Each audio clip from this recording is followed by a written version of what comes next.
আগামী জাতীয় সংসদ নির্বাচনে অংশ নিতে এনসিপি সহ নতুন আরও প্রায় 150 রাজনৈতিক দল ইসিতে নিবন্ধনের জন্য আবেদন করেছে।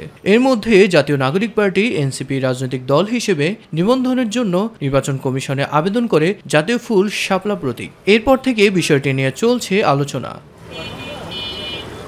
নির্বাচনকে সামনে রেখে অংশীজনের সাথে সংলাপ ও সমসাময়িক বিষয় নিয়ে নির্বাচন কমিশনে ব্রিফ করেন কমিশনের সিনিয়র সচিব আক্তার আহমেদ।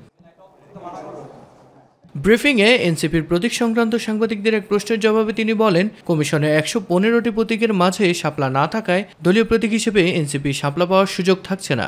এনসিপি শাপলা প্রতীক পাচ্ছে না, কারণ হচ্ছে যে আমাদের 115টার যে শিডিউলটা করা হয়েছে সেখানে শাপলা প্রতীক নেই। নিয়মটা হচ্ছে যে প্রতীক যেটা আছে সে প্রতীকের ভিতর থেকে একটা নিতে হবে। সে প্রতীকে যদি শাপলা প্রতীক না থাকে তাহলে দেওয়ার সুযোগটা কোথায়?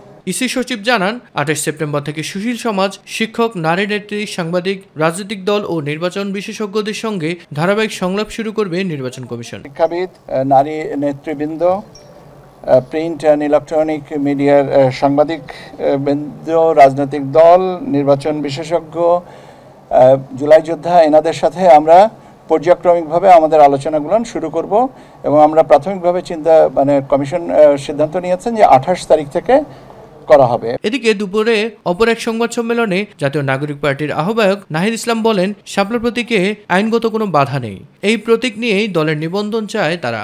শাপলা প্রতীক না দেবার কোনো আইনগত যুক্তি তারা নির্বাচন কমিশন আমাদেরকে দেখাতে পারেনি। ফলে আমরা এখন পর্যন্ত শাপলা প্রতীকই অটল আছি। নির্বাচন কমিশন আনুষ্ঠানিকভাবে এই বিষয়ে সিদ্ধান্ত নিলে আমরা আমাদের চূড়ান্ত প্রতিক্রিয়া জানাবো। মিফতাহ গালিব, মাই টিভি, ঢাকা।